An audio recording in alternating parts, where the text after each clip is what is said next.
and to Detroit, it was a big deal. A lot of people had a dim view of him over the years. I guess a lot of people had a dim view of Henry Rollins over the years. You know, when you get to know a person, there's some negatives to him. But at the time, fuck, carry a keyboard, carry a fucking Korg Poly 6 for this guy. Yeah, I'm in. You know, I get in free to the bar. I get to fuck the waitresses, which I did. Thank you very much. You know, yeah, I'm there, and I was a friend of Keith Jackson's, his guitar player, and I remember one time some douchebag with a fucking, like, the perfect haircut and the perfect wardrobe jumped on stage and decided he was going to carry Itchy's keyboards off the fucking stage, and the kid dropped one, just dropped one, and Itchy, who couldn't have given a rat's ass about me prior to that day, like, get these people off the fucking stage. That guy's the only guy who carries my keyboard. And so that was it. That was my intro into the fucking, you know, into the music. How old were you at the time? 17. And how old was Itchy around? Well, I didn't know. I didn't care. He was legend Itchy. It didn't fucking matter. Probably a couple years older than me, but not that much. I mean, his status was. So they had gotten together, Shock Therapy, or was this? He was in a band called the Gerbils. Okay. He was in the Gerbils. Then, when I was in high school, I heard a cassette tape of a band called Life and Death, which was the precursor to Shock Therapy. I mean, you could sell that fucking cassette in Germany for about $7,000. Like, and they had a song called Had Enough, and I just liked it because I was pissed off in high school. Right. And I had enough. And had enough, and you had to, like, this, like, it was just horribly recorded, but it was a good song. It was a well-crafted song. And then not that far after that, Shock Therapy came out, and the original album, the Pink album, was just incredible. Now, if you had to take your years with Itchy, or your time with Itchy and the band, is there one single moment that you can think, really, two moments same night. Two moments same night. We go play Case Western Reserve University. You know, the band did. I happened to be with them. And they invite us to an after party at Peabody's, which is where the Dead Boys pretty much formed. I mean, seminal Cleveland punk venue. Right. And it's still around, too. Yeah, and Itchy, on stage at Case Western, he comes on and he holds out his palm, and he's got 4 tabs of acid and 3 hits of mescaline. And between the band and the crew, there's 7 guys. So this doesn't work out even. And he eats halfway through the fucking show.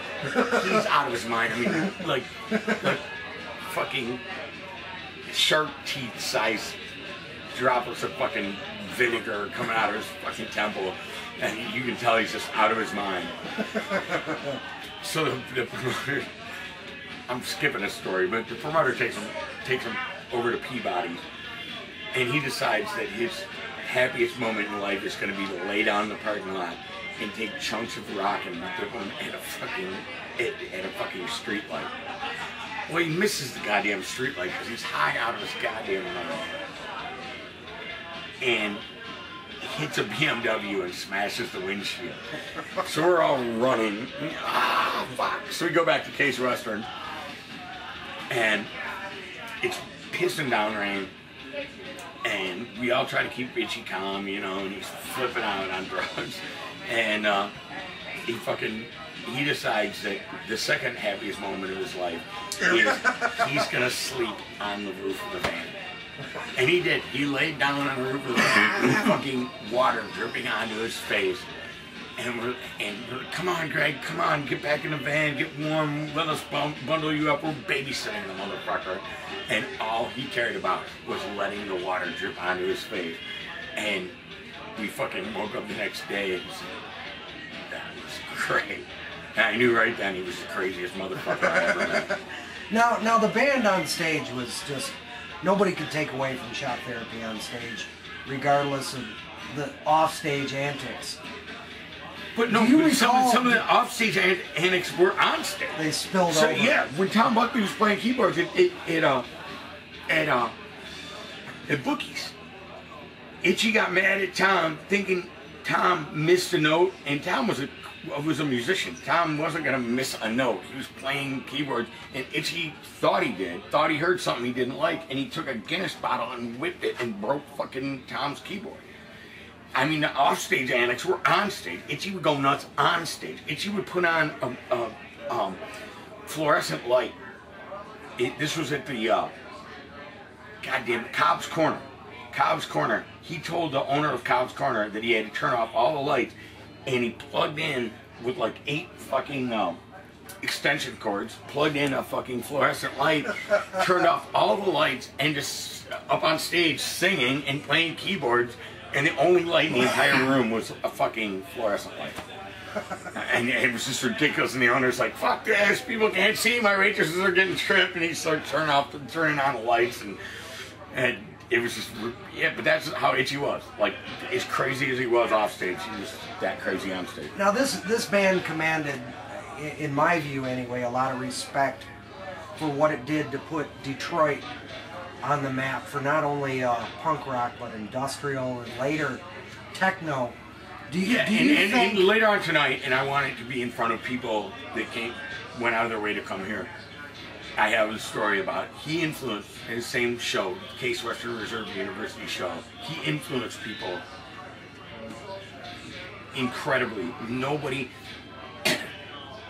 fucking keyboard rock wasn't rock. It was lame fucking Depeche Mode, wimpy, whiny bullshit. Master and servant, you know, that shit. And he fucking hated it. And he knew the sonic quality of a keyboard could add to a guitar that was still as crunchy as it was in the Gerbils with Keith Jackson on guitar, and make something good.